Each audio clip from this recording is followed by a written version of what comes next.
John Stoneborough used to work on such programmes as For What It's Worth and Checkpoint. He now runs a consultancy advising businesses how to handle the hostile media. John, you used to be an investigative reporter.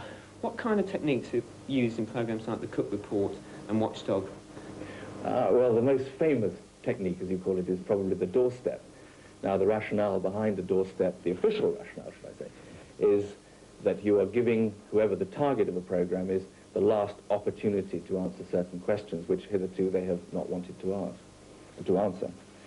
The trouble is, of course, that it's used actually as a means of creating good telly. There is nothing better than seeing a reporter come flying through a door, ask somebody a lot of questions which they've never heard before very often, and watch them bluster their way out of it, or ultimately hit the reporter, which of course is the best thing that can possibly happen as far as the television program is concerned.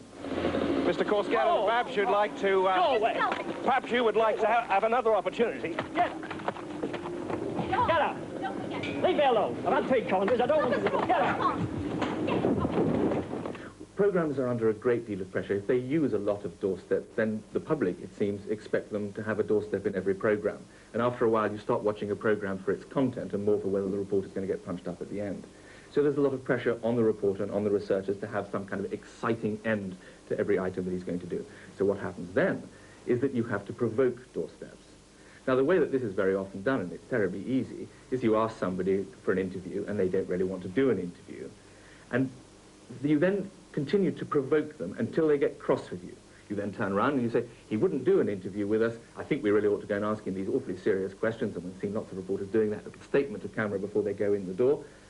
And that's what happens. Suddenly, you have created the ideal circumstances for a doorstep. And it is completely created, set up, planned. If you're prosecuted for an offence in Britain, you're told what you're accused of. You have a right to a defence. The magistrate or judge must be impartial, and there are strict rules of evidence. But if you're put on trial by television, you have no such rights. You could complain to the Broadcasting Complaints Commission, but if you're successful, all you can hope for is an apology flashed on the screen months later. You could sue, but litigation can be an expensive process. I believe that broadcasters have a responsibility to their contributors to treat them honestly and fairly. Surely an individual accused on television is entitled to the same rights as the individual accused in the dock. You have no such rights. Antithesis of the hidden camera, which is doorstepping, in which a crew and a reporter, invariably the intrepid Mr. Cook, goes in, points the camera and says, I name the guilty men. The use of the doorstep interview. Mike Townson, isn't what the audience have come to expect from the Cook Report a climax to a film in which Roger is thumped by the, quotes, villains? And if that is missing from the programme, then the viewer comes away dissatisfied. That's the expectation of what you do. The expectation is there with Roger, and it's been there because he's been doing this for some 12 or 15 years, very upfront in investigative journalism.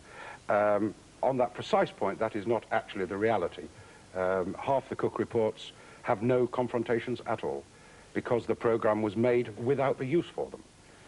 My objection to what John said, as a classic example of a poacher turned gamekeeper, because John, presumably, in your previous employment, when you were a researcher for Roger Cook, you were quite happy to do these doorsteps, as you call them, and now you think it's wrong. My objection to what you said was that you assumed the doorstep was the end, and there is no justification for that.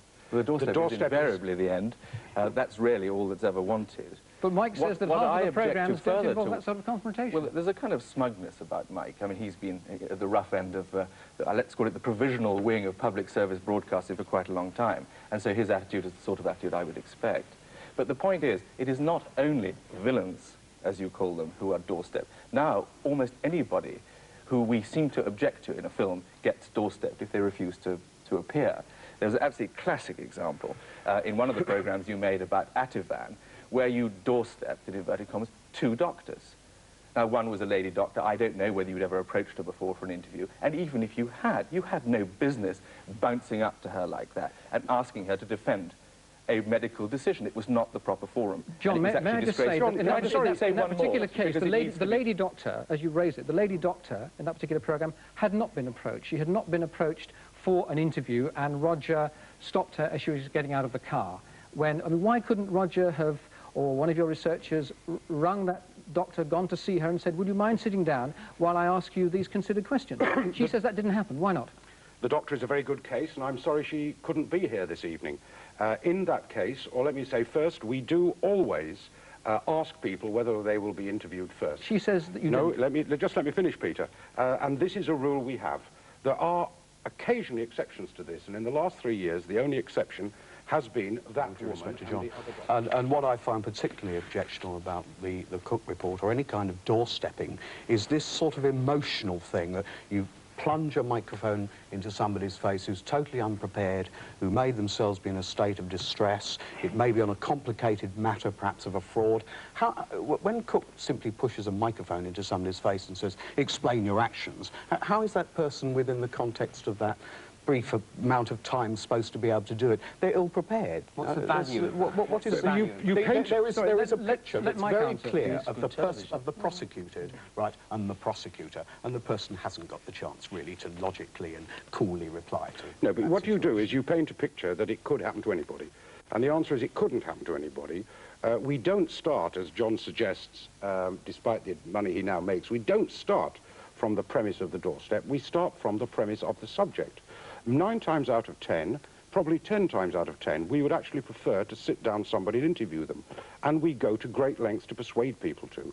But in the end, if we think the subject is right, we make the decision that a person should not necessarily be allowed to hide behind the no comment. How many minutes of the Cook report were devoted to sitting down and interviewing people?